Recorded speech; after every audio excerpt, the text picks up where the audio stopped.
1 Corinthians 7. Now, concerning the matters about which you wrote, it is good for a man not to have sexual relations with a woman. But because of the temptation to sexual immorality, each man should have his own wife, and each woman her own husband.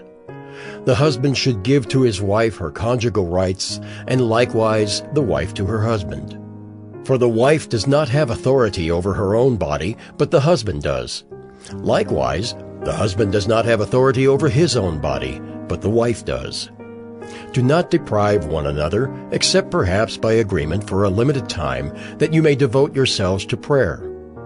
But then come together again, so that Satan may not tempt you because of your lack of self-control. Now, as a concession, not a command, I say this.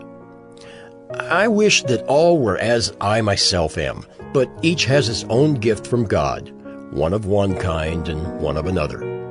To the unmarried and the widows I say that it is good for them to remain single, as I am. But if they cannot exercise self-control, they should marry, for it is better to marry than to burn with passion. To the married I give this charge, not I, but the Lord. The wife should not separate from her husband, but if she does, she should remain unmarried or else be reconciled to her husband, and the husband should not divorce his wife. To the rest I say, I, not the Lord, that if any brother has a wife who is an unbeliever, and she consents to live with him, he should not divorce her. If any woman has a husband who is an unbeliever, and he consents to live with her, she should not divorce him.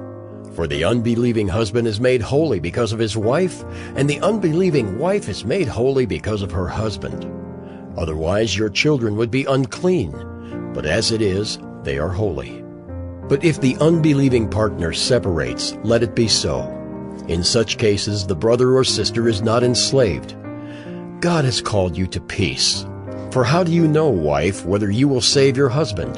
Or how do you know, husband, whether you will save your wife? Only let each person lead the life that the Lord has assigned to him, and to which God has called him. This is my rule in all the churches. Was anyone at the time of his call already circumcised? Let him not seek to remove the marks of circumcision. Was anyone at the time of his call uncircumcised? Let him not seek circumcision. For neither circumcision counts for anything, nor uncircumcision, but keeping the commandments of God. Each one should remain in the condition in which he was called. Were you a slave when called? Do not be concerned about it. But if you can gain your freedom, avail yourself of the opportunity. For he who was called in the Lord as a slave is a freedman of the Lord. Likewise, he who was free when called is a slave of Christ. You were bought with a price. Do not become slaves of men.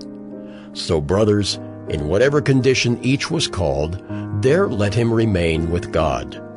Now concerning the betrothed, I have no command from the Lord, but I give my judgment as one who, by the Lord's mercy, is trustworthy.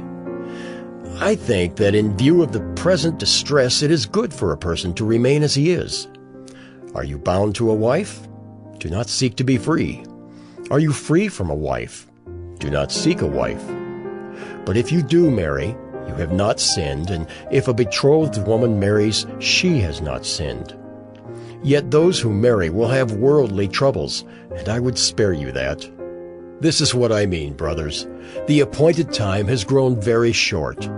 From now on, let those who have wives live as though they had none, and those who mourn as though they were not mourning, and those who rejoice as though they were not rejoicing, and those who buy as though they had no goods, and those who deal with the world as though they had no dealings with it.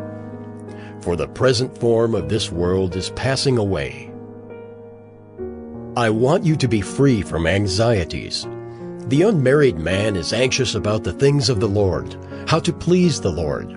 But the married man is anxious about worldly things, how to please his wife, and his interests are divided.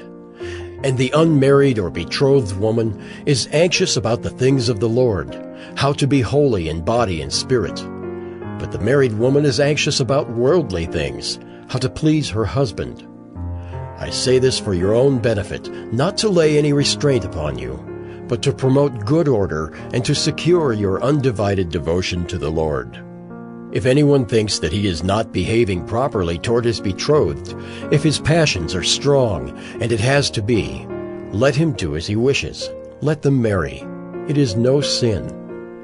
But whoever is firmly established in his heart, being under no necessity, but having his desire under control, and has determined this in his heart to keep her as his betrothed, he will do well. So then, he who marries his betrothed does well, and he who refrains from marriage will do even better. A wife is bound to her husband as long as he lives, but if her husband dies, she is free to be married to whom she wishes, only in the Lord. Yet in my judgment, she is happier if she remains as she is, and I think that I too have the Spirit of God. 1 Corinthians 8. Now concerning food offered to idols, we know that all of us possess knowledge. This knowledge puffs up, but love builds up. If anyone imagines that he knows something, he does not yet know as he ought to know. But if anyone loves God, he is known by God. Therefore, as to the eating of food offered to idols, we know that an idol has no real existence and that there is no God but one. For although there may be so-called gods in heaven or on earth, as indeed there are many gods and many lords, yet for us there is one God, the Father, from whom are all things and for whom we exist, and one Lord, Jesus Christ, through whom are all things and through whom we exist. However, not all possess this knowledge, but some, through former association with idols, eat food as really offered to an idol, and their conscience, being weak, is defiled. Food will not commend us to God. We are no worse off if we do not eat, and no better off if we do. But take care that this right of yours does not somehow become a stumbling block to the weak.